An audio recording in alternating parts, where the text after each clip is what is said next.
Hi there, this is David again, representing Pet Stores here. I just wanted to show you our fancy puppy page. Recently we put a post here about AB 485, and basically explaining to Californians that this is happening right under their noses and they don't even realize it. We know that being in the industry for a long time, that the majority of people do not have a problem with pet stores.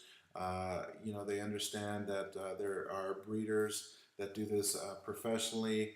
And they also know, and we've made it very known, that our breeders are regulated and they're licensed and they're responsible. And we have pictures of our breeders on our website, and people are totally okay with it because they totally agree that it's better to have a professional breeder than an unprofessional backyard breeder, breeding dogs and doesn't know what he's doing. So so again, we wanted to inform California of what's going on, and we have a simple little petition here online provided by the Calgary group. And all you have to do is click on the link and go put in your zip code, and it tells you who your representative is, and then you can just send them a little, copy and paste type of email for them to know that you support and that you oppose AB 485. And so, this is like an everyday thing for us. Just the type of people here that are anti-pet store are very rude. And I've already banned and deleted quite a few people. I have a whole, probably about a dozen or so people that I've banned from people saying, basic profanity, you're disgusting, how dare you, you're deplorable, the blood is on your hands type of comments. That like most reasonable people will see people like that and say, I'm glad that they are not political leaders. Yet these people drive the agenda and they influence political leaders because of the sheer number of them. They badger and they harass with emails, with Facebook comments, you name it. They will try to terrorize you as best as they can to create as much chaos, to the point where the politician just doesn't want to deal with it anymore, and he'll ban a pet store in a local city. Now these people, through AB 485, which again, nobody really knows about, they're doing it very quietly, to try to ban pet stores that sell puppies from regulated breeders, to ban them out of California, which is absurd. Most people would be upset about that. So I just wanted to show you a few of the comments here. I've already banned and deleted, but you can see the majority of people love us and they agree with us. But we have somebody here putting their Facebook comment statement of, no, notice how it says here, some pet shops. They're very careful with their words. They know that if they say all pet shops, then they can get in trouble. They can get in trouble legally for defaming a company or a store or whatever. So they use words like some, and they show pictures of these hoarders, they show pictures of these unlicensed breeders, or even licensed breeders that have been, obviously the system works, and they've been regulated and they've been closed down, and that's great. That's what we want. We want the system to work, and that proves that the system works. You see, but they'll take these videos and they'll apply it with a broad brush, and they'll say that every single pet store buys a puppy from this facility, which is so ridiculous. Here's another comment. So let me get this straight. I will no longer have the right to purchase a puppy of a certain breed from a pet store. If I wanted a rescue, I would go to the shelter, like I have in the past. Look, I get it. Adopting is awesome. Totally agree with Jessica here. Okay, trying to force that one people or on people, though not awesome.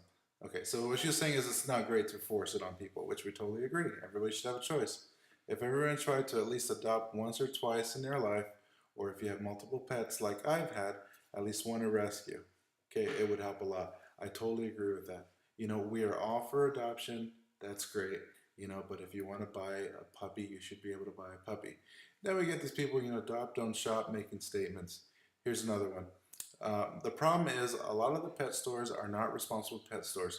Baloney. Did you know in California there's something called a puppy limit law? Okay, and basically that law means that if your puppy has any health issues within the first 15 days, any viral issues, you have to cover that up to 150%. So let's say you pay a premium price for a puppy at $2,000. That means a pet store is legally obligated by state law to pay you up to $3,000 in medical expenses. So do you think it would be in the best interest for pet stores to provide quality, healthy puppies? And not from puppy mills, of course. So then she goes on to say, they buy from puppy mills. She doesn't even know us. And the people that buy the dogs fall in love and then are not able to fund to keep their pets alive for genetic inbreeding. You know, all of our puppies, I'd say 99% of our puppies come with a pedigree. What a pedigree is, it's a family tree where it shows the mom and the dad, the grandparents, the great grandparents, the great great grandparents. So you can see that they're not inbred at all, and most of our puppies come with that. So she's using this broad statement to say that all pet stores are like this and they all come from these inhumane places and they're all inbred. Couldn't be farther from the truth. Okay, and the poor animals that are in cages for all their lives, it's a disgrace. Okay, now the disgrace is that they're not educated. And we've shown pictures on our website of our breeders and how lovely facilities that they have. You know, but the bottom line is the animal rights extremist to the core doesn't believe that you should breed. They believe animals who have human rights. That's called animal rights. We believe in animal welfare. Puppies, animals should be taken care of properly. They should be bred properly. They should be done responsibly, right? But to say that they're in cages and they're slaves, that means that you're treating them like humans, and I don't agree with that. Yes, they should have grass to run around in. They should have large open pens. They have that, you know. And some of those dogs in these places, these breeder homes, they have more yard than that of a puppy in the city, or even you know, in San Diego, you know, houses only have what, maybe a quarter-acre lot with a small little backyard. So some of these places have such great big yards that, you know, they actually have happier lives than maybe our dogs in our homes. So anyhow, just wanted to share that with you. Again, you know, I've already deleted all the vicious ones. I didn't want to have people cussing here on this video. So, but I just wanted to let you know the kind of abuse that we go through on a daily basis being in the pet industry. Okay, thank you for watching.